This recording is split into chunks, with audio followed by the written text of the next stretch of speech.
than opening a bag of chips and finding there's like 4 cheese puffs in the bag and the rest of it is like a pillow of hot air. Or opening a drink and realizing it's flat as a flitter because somebody's been shaking it up, or they dropped it, or they left it out in the sun and now it's actually tasting nasty. Very few things are more disappointing than when you expect the real thing and you get some hollow, empty, vain fake. That's what I want to talk about in this episode of Leading Leaders. Stay tuned.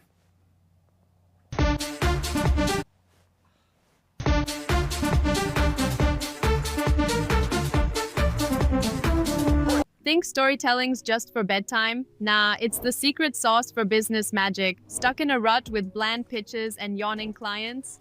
Enter Boost Your Business with Story Power. 6 weeks of epic storytelling training. It's like leveling up in a video game but for your career. Master the art of narrative and watch connections blossom like a viral TikTok. Simple, impactful, and game-changing. Ready to transform your biz vibes? Dive in now and make storytelling your superpower. Subscribe now for access to our extensive media library of leadership lessons promoting faith, family, and freedom. Begin your personal growth plan at storypoweracademy.com for leadership development and communication skills training. Subscribe. I'm J. Lauren Norris with Leading Leaders Podcast. Recently, I was wandering around waiting for an event to start, and as we were just killing time in the local area, we decided to wander into North Park Mall. Now, I don't know if you've ever been to North Park Mall, but this is the place where it's not the off Saks Fifth Avenue, it's not the off Broadway stores. These are the real deal, the Louis Vuitton stores, where they actually have security guards posted at the door so you can't bum rush and steal stuff. Yeah, it's the real fancy stuff. And I wandered into, for the first time ever, a Mont Blanc store. Well, I say the first time ever. The first time on U.S. soil. I've actually been in one in Vienna, in Austria. I actually walked into the store and had a conversation with the old man with the pen making. There was a little monocle on and his tiny tweezers, and he was actually making the Mont Blanc pens. That was the first time I'd ever seen one. And I heard him tell the story about the little white snow cap on the top and what the origin of that story was. Now, the lady in Dallas told me that that wasn't a true story, but the guy in Europe making the pens, he told the story of why the white snow cap had 7 points on it, or 6 points on it, and I thought it was pretty compelling. And I figured if he's the guy who's actually making the pens that they sell in the store, he might know the real story. I also know that I stood in a room where a young woman told her grandmother, in school we learned that the Holocaust was not real, it was just a media thing. 11 million people. Just a media thing. Funny, Grandma still had numbers tattooed on her arm. Yeah, see, the real thing, the fake thing, the what's going on. I saw an interview this weekend, I shared it on my social media, of a guy who was just walking around. He said, you know, why are they treating the gays of Hormuz different than the Straits of Hormuz? That's not even fair. You're kidding me, right? That's the argument? Whether the gays of Hormuz and the Straits of Hormuz are being treated the same? Do you know what the Straits of Hormuz is? But see, this is what we run into when we run into people who've heard all their life, just fake it until you make it. If you put enough passion, enough zeal behind it, it will be real. Did you know, by the way, that to buy the cheapest, least expensive, the lowest price, because they don't make anything cheap at Mont Blanc, the least expensive, lowest priced ballpoint pen that you can buy in the store at North Park Mall is still over $500 for a ballpoint pen. I mean, it's a pretty pen, it's a weighty pen, it fits my little fat fingers really well, but $500 for a pen? Yeah, if you want the real thing. So I did what anybody who's price conscious like myself would do. I went on the search. I looked to see if anybody maybe had dropped one off at a pawn shop because they were more hard up for cash than common sense. Maybe they posted a pen that they inherited from someone and didn't know the value of it. Maybe they put it on Facebook Market to sell it. And I found several that were priced at about $500. I found a couple that were priced at $200, but I remembered the warning of the lady in the store. There are a whole lot of people that are faking these pens out there. Well, I just wanted a pretty pen. I wanted a keepsake. I wanted something cool. Now I have a stack of pens. I don't collect pens to the same volume that I collect books, but I do like a good writing, well-handling pen to hold on to. And I like them when they have a little extra value to them. And so I looked at several that were a couple of $100, a few that were $100, and then I thought it'd be nice if it had some other special significance to it. Maybe commemorating the 250th anniversary of the United States. And then I found a pen. Came in a nice little blue shiny-ish box. Has the United States anniversary. I'm going to move over here. The United States anniversary little label in there. Isn't that cool? And it's blue, and it's short and fat and shiny, so that it fits in my fingers, and it has the seal on it, and isn't that really cool? And I thought that's actually a really nice pen, and then I noticed on the box, got to get out your spelling glasses. Yeah, it's misspelled on the box, and I thought, well, that's fine, because the label inside, well, they spelled that part right.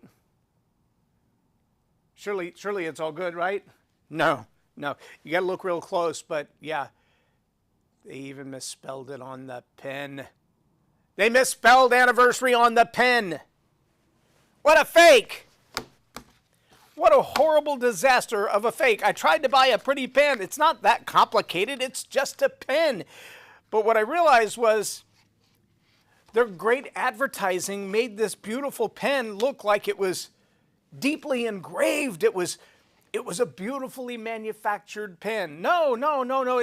It's just good advertising, because the pen itself is actually, like, those are stickers. It's a plastic pen with stickers.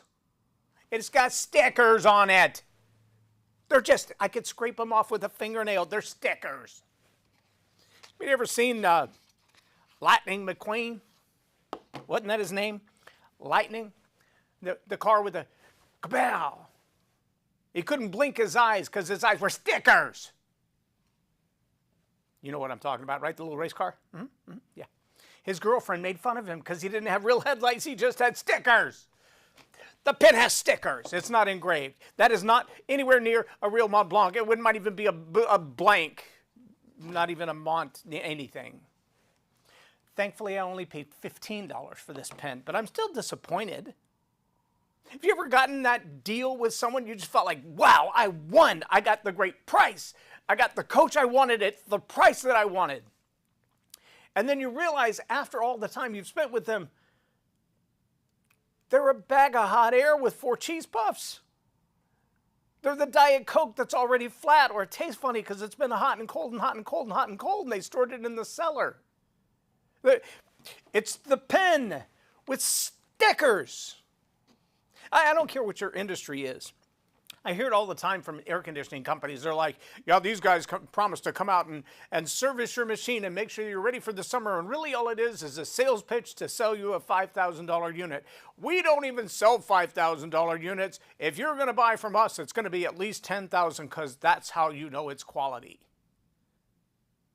Oh, so which is the real price of a new unit, $5,000 or $10,000? And who's the better salesperson? Are there more likely to be a salesperson? The guy who's going to come out and service the machine for $100 and then try to sell me a $5,000, or the one who says, we don't do any of that, we're just going to come and replace it for $10?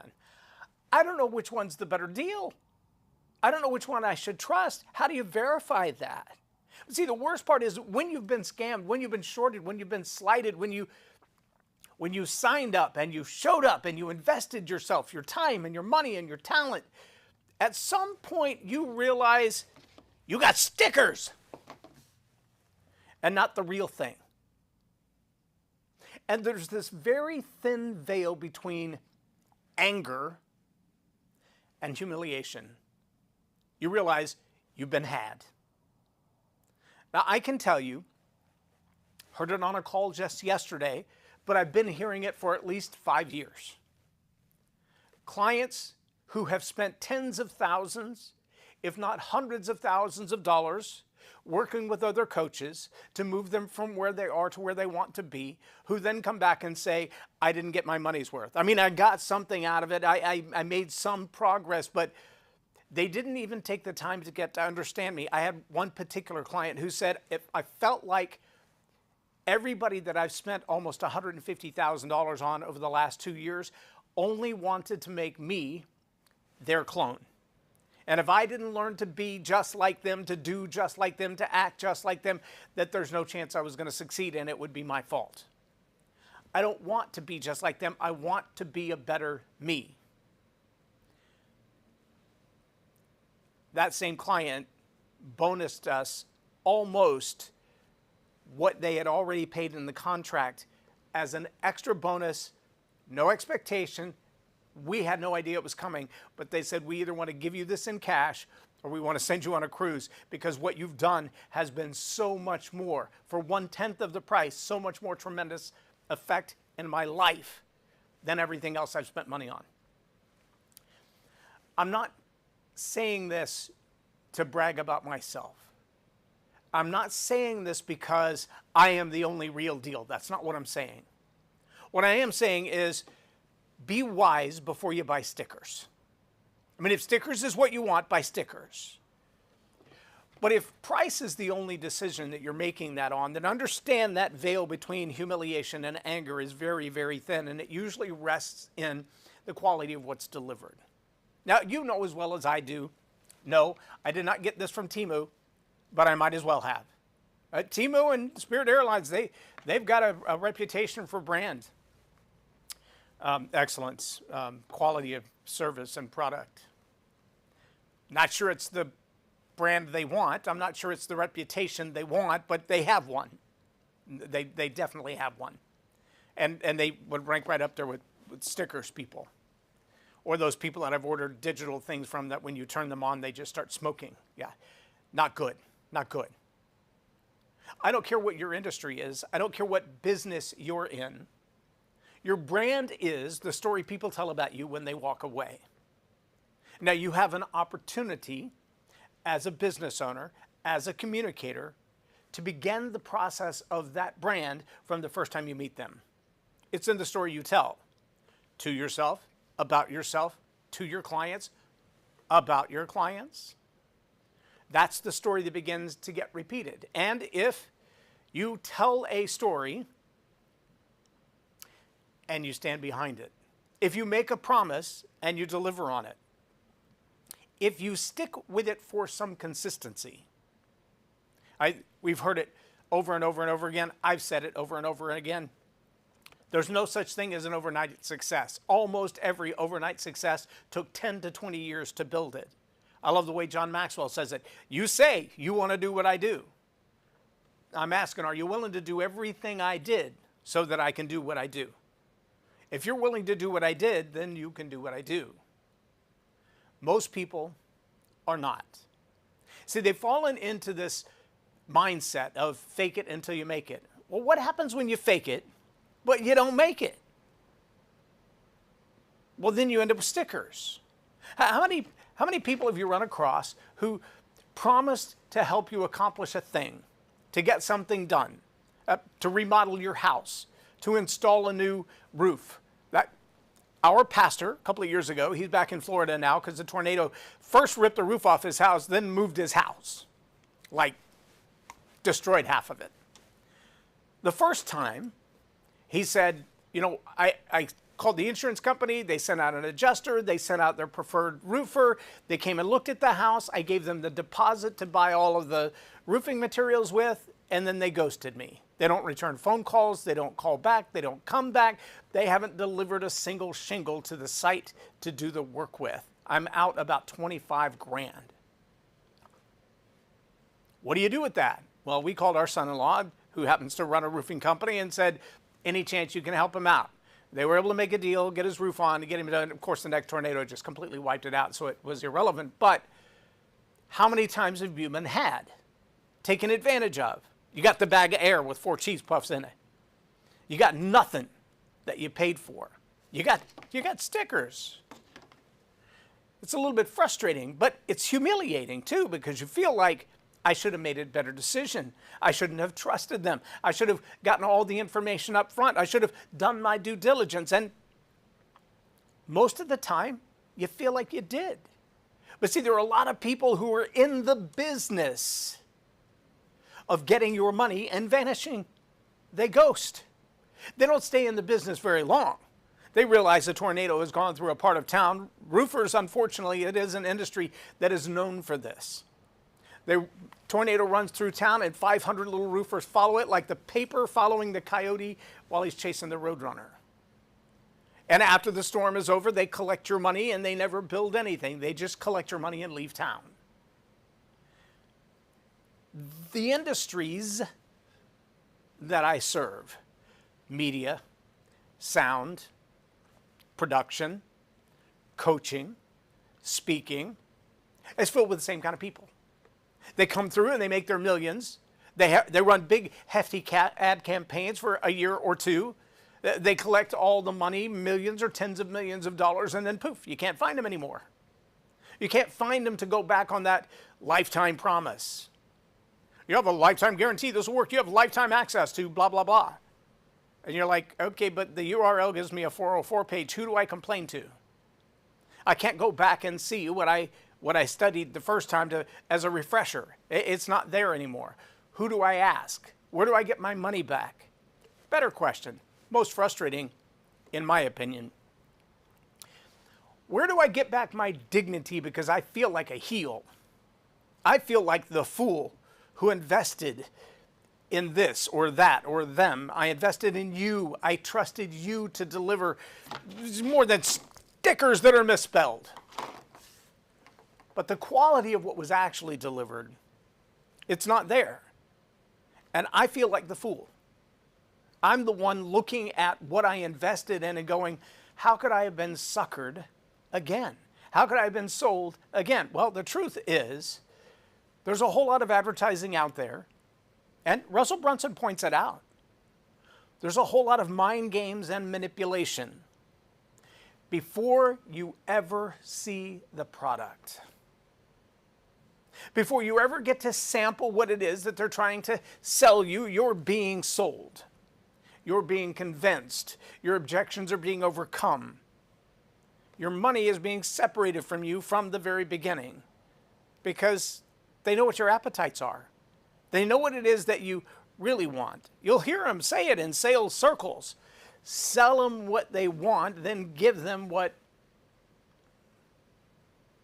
you offer, you have, is cheaper. Usually they'll finish with sell them what they want, give them what they need. But the truth is, sell them whatever they're willing to give you money for and deliver whatever you want to. Because what are they going to do once you got their money? I mean, they're going to promise a money-back guarantee, right?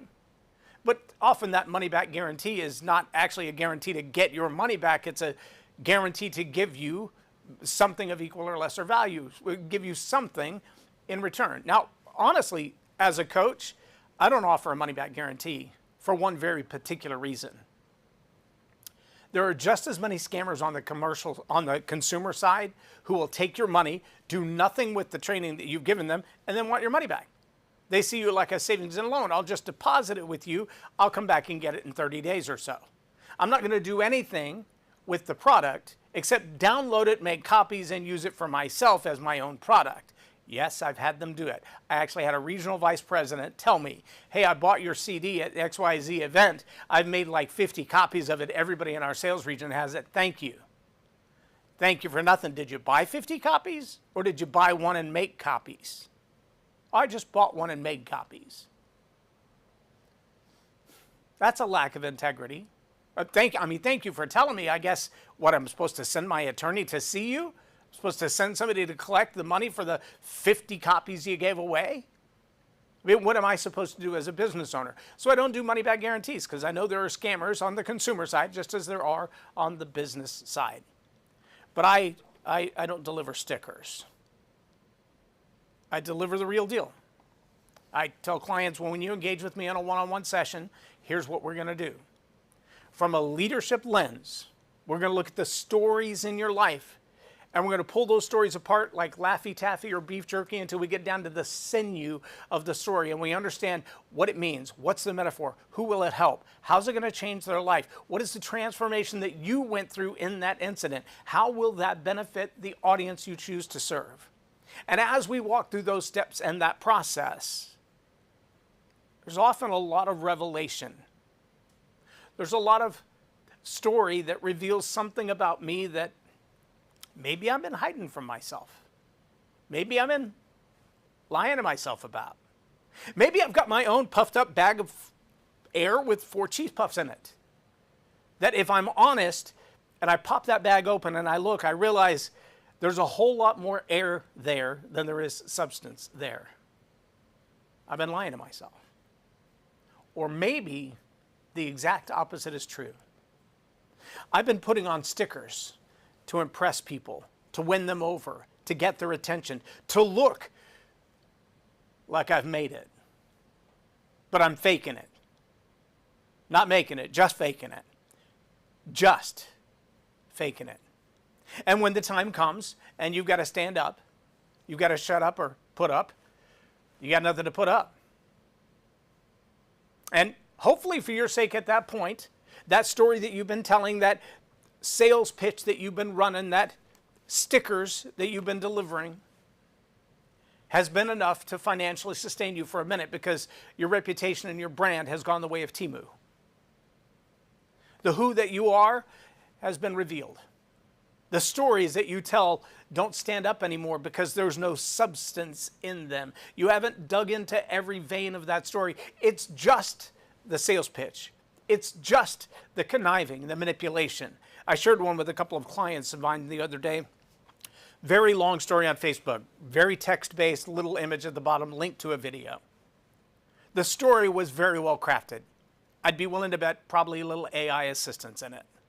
Very well crafted story. It was only in the last paragraph or two that you realized this whole story wasn't a woe is me, my life was horrible, now it's wonderful kind of a story. It wasn't that and that alone. It wasn't a true integrous, this is my life story kind of a story.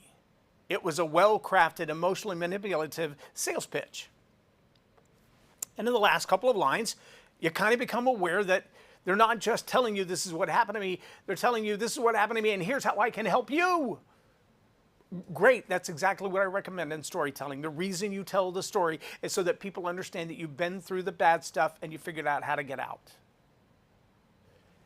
But this one became so manipulative, it became almost slimy. And when you click on the link and watch the video, the slime becomes overwhelming. You're now drowning in the slime of a sales pitch that has no authenticity to it at all. It's just crafted for the purpose of manipulation. That is not what we do at Story Power Academy. That is not what I recommend at Leading Leaders Podcast. That is not what I will coach you to do. Will I teach you to find the story, the meat of the story, the sinew of the story, the value of the story, the real true content that is your life? Absolutely. That's what I'm going to drive you to. I recommend in the first few handful of one-on-one sessions, you bring a Kleenex, grown man or otherwise. If you're honest with yourself, it's going to break you down. Not because I'm trying to break you down, but because there are some aha moments in your life that you've probably intentionally avoided. And when they come, they're going to come through a little bit of revelation that at first hurts to be honest about. And then suddenly you realize that's the secret I've been looking for all along. It's already been in me. Part of the Tagaro coaching method is to help you realize the secret you're looking for, the answers that you're hiding from. I don't have them. You do. The process of coaching walks you through digging those things out of your story and then putting them into a format that you can express in here, and in here. And the more time you spend with that, my clients who are therapists call it talk therapy. And when I say therapist, I have a client who is an LPCS. Their job is to train other therapists in counseling. And as my client, their comment was, You do talk therapy better than anybody I've ever trained, because telling the stories of your life is healing. As long as you're willing to be honest about your stories and not make stickers. If you'll tell the truth to you and those around you, you'll find significant transformation in your life. It's not going to be cheap, because it's not a $15 pen made with stickers. That what I do is much more like the Mont Blanc. It's original. It's the real deal. Goes all the way back to the factory, to the very beginning of who you are, and begins to build up from there. Now, if that's what you're up for, if you're up for the kind of leadership training and story communication training that's going to transform who you are, you're in the right place for now. And right here at Leading Leaders Podcast, you're getting all that at $0.00. That's a pretty good investment. It's just your time. Stick with it. There's over 1,760 episodes of this show. They're not always produced to this quality because, we've had a learning curve too. But I can tell you the content has always been just as authentic. It's always been just as real. It's always been just as challenging. So let me challenge you with this. If you have bought into the notion from coaches and salespeople that just fake it until you make it, nobody's going to know the difference. Nobody's ever going to figure you out until you've already made your millions. If your plan is to be a fake it until you make it kind of person until you've made your millions and then you vanish like a roofer who's taken the deposit. If your plan is to fake it until you make it and you're going to deliver stickers with spelling errors that look, quit while you're ahead. What happens if you fake it and you never make it? I ran into a guy a few years ago in his Home Depot apron, walked into Starbucks to order a drink. I was sitting there on a client call. The client had taken a bio break, and so I'm got my headphones on. I'm just sitting there. He walks in, he recognizes me, he looks at me, and he says, "What are you doing?" I said, "I'm working with a client on communication skills, getting them ready for a speech they've got coming up." And he said, "Oh, so you stuck with it?" I'm like, "What do you mean I stuck with it?" He said, "You remember me?" I said, I remember you. He said, "We competed against each other in district competition for the World Championship of Public Speaking." I said, "I remember you. I remember your name." And I said it. He said, "Yeah, that whole speaking thing is a farce. The whole thing's a joke. There's no reality in it at all." That's why I work at Home Depot now. See, this is someone who's fallen into the trap of fake it until you make it. Then he ran out of fake it. And he quit. What if you were one of his clients? What if you were someone that he was mentoring, coaching, training? Stickers, my friend. Nothing but stickers. I'm J. Loren Norris with Leading Leaders Podcast for Tell It Like It Is TV. Have a blessed day. There is a retreat coming up that I want you to know about. It's called the Story Power Academy Retreat. This Story Power Retreat is about focusing on your communication skills, taking them to the next level. Discover, develop, draft, deploy, and deliver some of the best stories you've ever learned. You're going to listen, create, connect, relax, and reflect around this beautiful lake scene in Granbury, Texas. It's a chance to rejuvenate and refresh and start over with some of the best training you can possibly imagine around storytelling, leadership, and communication. Join us, get away, and relax. Subscribe now for access to our extensive media library of leadership lessons promoting faith, family, and freedom. Begin your personal growth plan at storypoweracademy.com for leadership development and communications.